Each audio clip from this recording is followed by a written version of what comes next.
সারা জীবনটা লাইফটা নষ্ট করে দিল। একটাই ছেলে।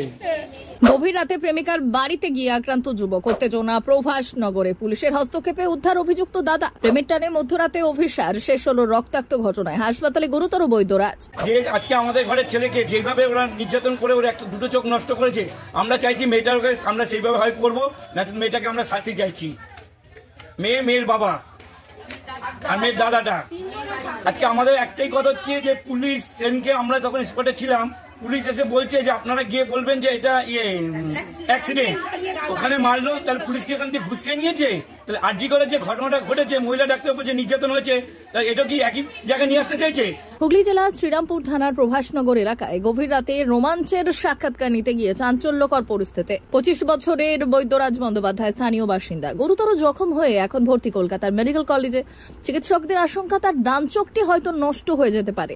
আমার ভাইয়ের সঙ্গে তো অনেকদিন ধরে প্রেম ছিল মেয়েটার। প্রেম থাকার কিছুদিন পরে আমার ভাই জেনেছে যে মেয়েটার বিয়ে ঠিক হয়ে গেছে। তখন আমার ভাই রিলেশন থেকে বেরিয়ে আসতে চেয়েছিল, কিন্তু মেয়েটা রিলেশন থেকে বেরিয়ে আসতে চায়নি। মেয়েটা বলছে না, তোমার সঙ্গে আমি সম্পর্ক রাখবো। মেয়েটা বলছে, মেয়েটাও মানে কি বলছে যে আমি না, তোমার সাথে সম্পর্ক থাকবো, আমার বিয়ে ঠিক হয়ে গেছে, তোমার সঙ্গে আমি থাকবো, এরকম কথা। আমার ভাই যখন ফোন ধরছে না, তখন বারবার ফোন করে ডাকছে, তুমি রাত্রিবেলা আসো, তুমি রাত্রিবেলা আসো, কথা বলবো।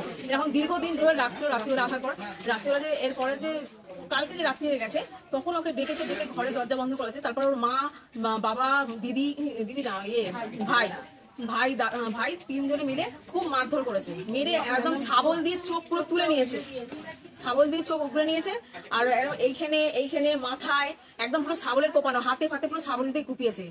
আর রাত্রিবেলা যে পুলিশ এসেছিল, সিভিক পুলিশ, সেই সিভিক পুলিশ বলছে যে তোমরা বলে পড়ে গেছে, অ্যাক্সিডেন্ট হয়েছে। আমাদেরকে এখন বলবে মেয়েটার সামনে বিয়ে, তোমরা কোনো বদনাম করো না আমাদেরকে। পুলিশ সূত্রে জানা গেছে বৈদ্যরাজের সঙ্গে ঘোড়ামারা মল্লিক পাড়ার এক তরুণীর দীর্ঘদিনের সম্পর্ক ছিল, কিন্তু মেয়ের পরিবারের আপত্তি ছিল সেই সম্পর্কে। সম্প্রতি তরুণীর অন্য এক পাত্রের সঙ্গে বিয়ে ঠিক করে তার পরিবার। বিয়ের দিন ছিল 4 ডিসেম্বর, বুধবার গভীর রাতে, অর্থাৎ রাত প্রায় 1:15 নাগাদ তরুণী ফোন করে বৈদ্যরাজকে নিজের বাড়িতে ডাকে বলে জানা যায়। কিছুক্ষণ পর পরিবারের লোকজন টের পেয়ে যায় এবং ঘরে ঢুকে প্রেমিক যুবককে ধরে ফেলে তরুণীর বাবা ও দাদা।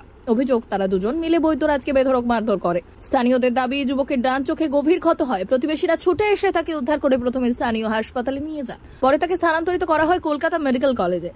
ঘটনার খবর ছড়িয়ে পড়তেই শুক্রবার সকালে উত্তেজনা ছড়িয়ে পড়ে প্রভাসনগরে। ক্ষুব্ধ জনতা তরুণীর বাবার দোকান ভাঙচুর করে, এমনকি তার দাদাকে ধরে গণধোলাইয়ের চেষ্টা করে।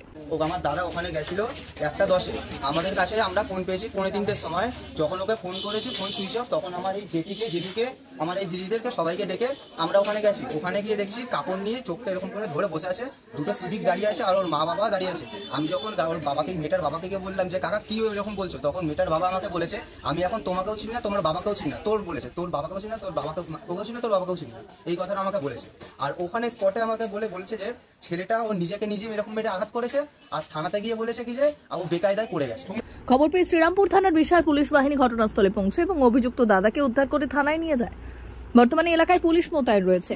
প্রেমিক যুবকের পরিবারের পক্ষ থেকে শ্রীরামপুর থানায় অভিযোগ দায়ের করা হয়েছে। পুলিশের তরফে জানানো হয়েছে ঘটনাটি তদন্তাধীন, জড়িতদের জিজ্ঞাসাবাদ চলছে। ব্যুরো রিপোর্ট, ভুবনগ্রাম সংবাদ।